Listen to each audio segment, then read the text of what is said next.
Hello दोस्तों, trading window channel में आपका फिर से बहुत बहुत स्वागत है। आज के इस वीडियो में मैं आप लोगों के साथ स्टॉक मार्केट का जो आप लोगों को शायद पता ही है कि स्टॉक मार्केट अभी निफ्टी जो है वो जो 12,000 का जो स्ट्रॉन्ग रेजिस्टेंस था उसके ऊपर चल रहा है। करीब 1,000 पॉइंट जो है अब प्लस में चल रहा है। ठीक है, तो बहुत सी लोगों का ये जानने का मन है कि मार्केट जो है वो अभी तो बहुत भाग चुका है, क्या ये अभी क्रैश हो सकता है? क्या मार्केट अभी निफ्टी जो है 13,000 के लेवल से नीचे क्या आ सकता है? तो आज के वीडियो में इसी के बारे में कुछ डिस्कस करेंगे और बैंकिंग सेक्टर में कुछ बहुत ही बढ़िया न्यूज़ आया है। तो चलिए वीडियो को स्टार्ट कर लेते हैं। तो दोस्तों, हम लोग आ गए हमारे मेन स्क्रीन के ऊपर। तो अभी हम लोग जो स्टॉक मार्केट है वो क्रैश होगा कि नहीं होगा, इसके बारे में डिस्कस करने से पहले मैं आप लोगों को बता दूं कि बहुत सारा ऐसा पैरामीटर होता है जिनके मदद से आप लोग ये अंदाज़ कर सकते हैं कि स्टॉक मार्केट क्रैश होगा कि नहीं होगा। और अगर मैं ये बात कहूँ कि स्टॉक मार्केट जो है वो खुद के हिसाब से ही चलता है, ठीक है, तो वो स्टॉक मार्केट जो किसी के हिसाब से नहीं चलता। तो यहाँ पे कौन सा पैरामीटर ऐसा है कि जिसके मदद से आप लोग जान पाएंगे? तो यहाँ पे आप लोग देख सकते हैं कि मैं गूगल क्रोम के ऊपर हूँ।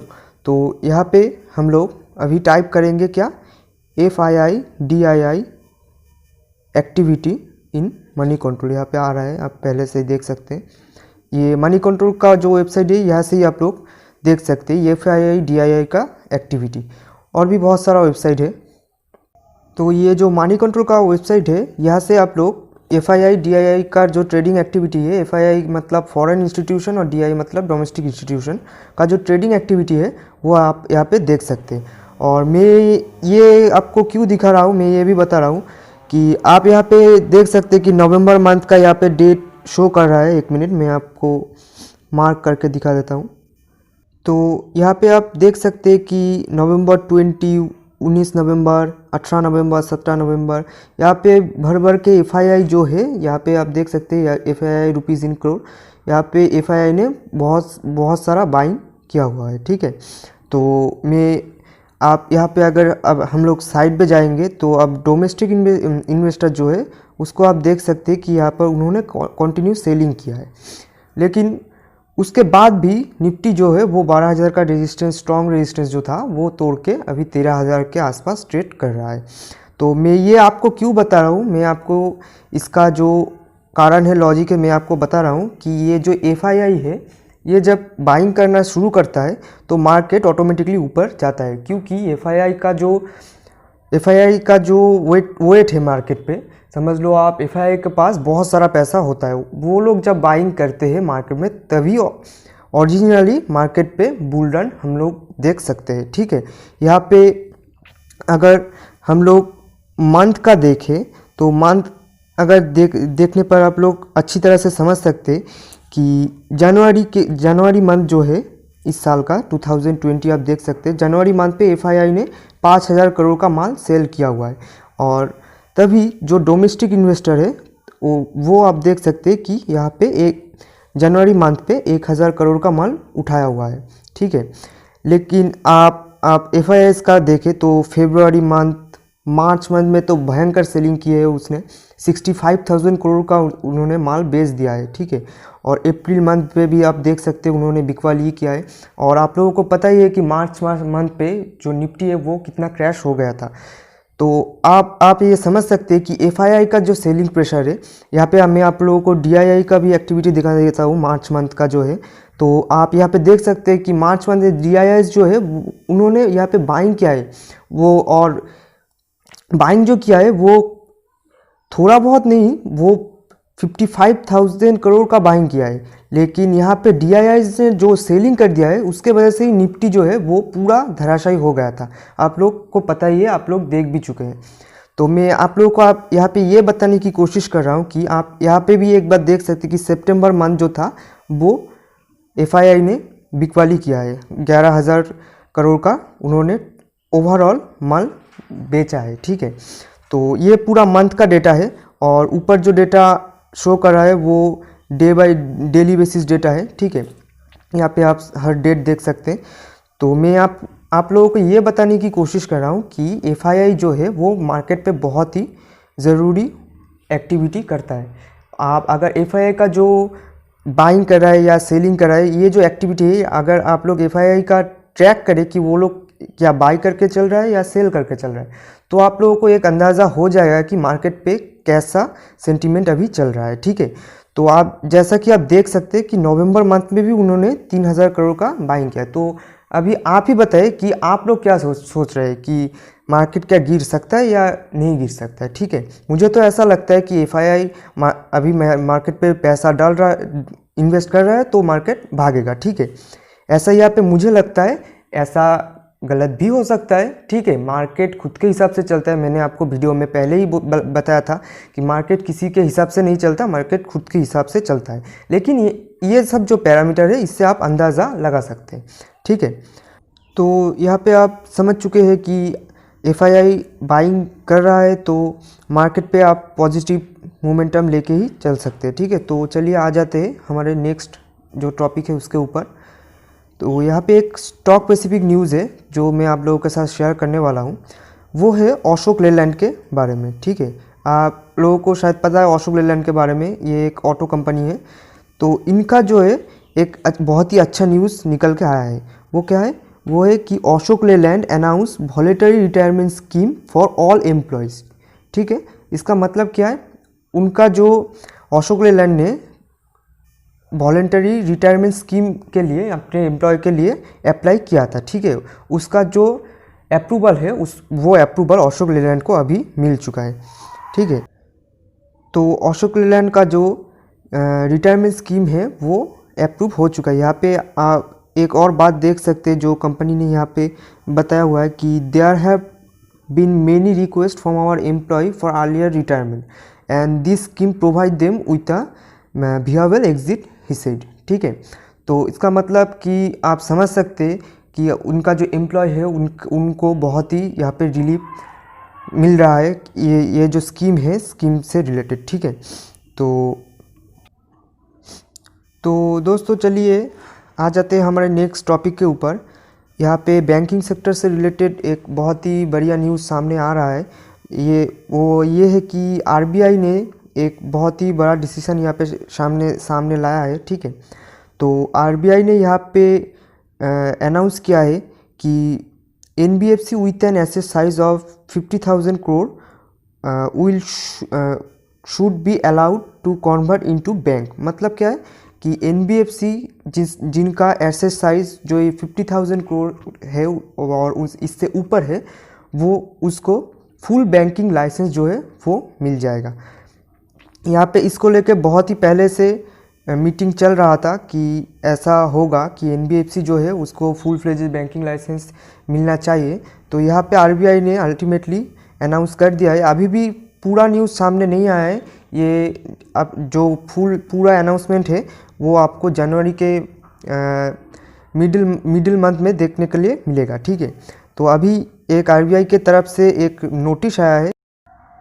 तो आप यहाँ पे देख सकते हैं कि जो एनबीएफसी था, एनबीएफसी का जो बैंकिंग सेक्टर था, उनको यहाँ पे फुल बैंकिंग का लाइसेंस यहाँ पे मिल सकता है। ठीक है, तो हम लोग ये भी जान लेंगे कि इससे ये जो न्यूज़ है इससे कौन सी स्टॉक को बहुत ज़्यादा फ़ायदा होने वाला है। ठीक है, तो यहाँ पे मैं आप लोगों को बता रहा हूँ।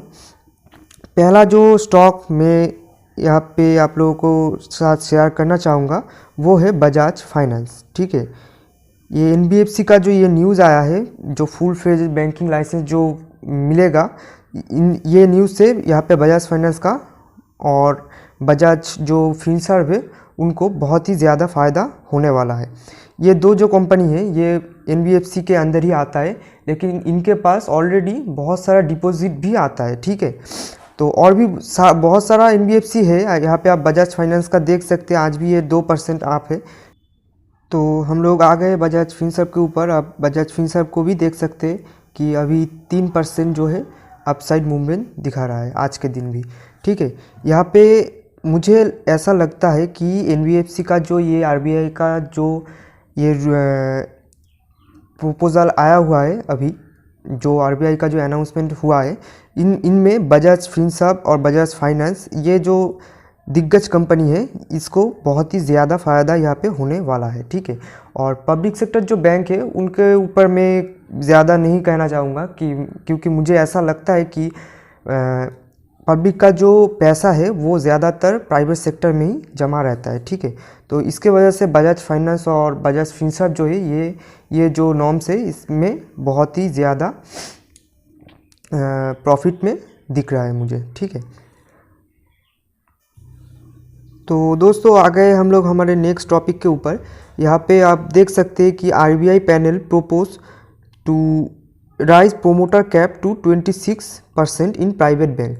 मतलब आप में से काफ़ी लोगों को ये शायद पता ही है कि आरबीआई का जो पहले का जो लॉ नियम था, जो एक्ट था, वो था कि प्राइवेट बैंक जो है वो उसका जो प्रोमोटर है वो अपने होल्डिंग को 15% से ऊपर नहीं रख सकता।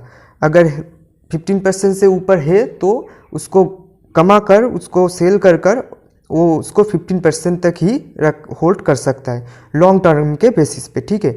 यहाँ पे आरबीआई अब जो बता रहा है कि 26% तक भी प्राइवेट बैंक का जो प्रोमोटर है वो अपने कंपनी का शेयर होल्ड कर सकता है, ठीक है।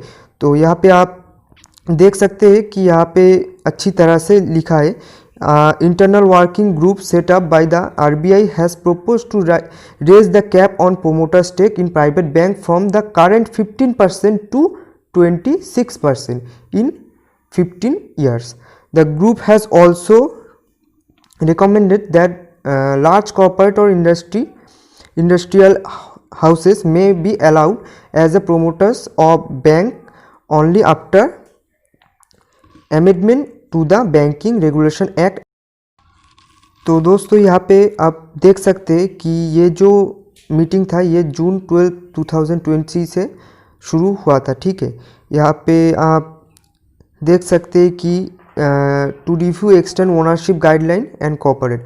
मतलब यहाँ पे बैंकिंग सेक्टर का जो प्रोमोटर है वो लोग आप अपने सेक्टर पे अपना होल्डिंग जो है वो बढ़ा सकता है, ठीक है। अपने कंपनी का होल्डिंग बढ़ा सकता है। ये बैंक के लिए एक बहुत ही अच्छा न्यूज़ है, ठीक है। तो हम लोग आ गए हमारे नेक्स्ट टॉपिक के ऊपर। यहाँ पे रिलायंस इंडस्ट्री के बारे में एक न्यूज़ सामने आ रहा है। वो ये है कि the competition commission has approve Reliance industries propose acquisition of retail wholesale logistic and wire housing business of future group. मतलब रिलायंस को जो सीसीआई है, कंपटीशन कमीशन ऑफ इंडिया, उनके तरफ से यहाँ पे रिलायंस का जो प्रपोजल था ये फ्यूचर रिटेल को एक्विजिशन का, वो यहाँ पे एक्सेप्ट कर लिया है, ठीक है। यहाँ पे ऐसा न्यूज़ आ रहा है, यहाँ पे मैं नहीं बता रहा हूँ, आप देख सकते हैं कि कंपटीशन कमीशन किया Reliance industry future group deal. मतलब यहाँ पे कंपटीशन कमीशन जो है उन्होंने रिलायंस के साथ फ्यूचर ग्रुप का जो डील है वो एक्सेप्ट कर लिया है। लेकिन अभी भी अमेज़ॉन का जो केस है वो अभी तक ख़त्म नहीं हुआ है, अभी भी देखना बाकी है कि अमेज़ॉन क्या करता है अभी इसी टॉपिक के ऊपर, ठीक है।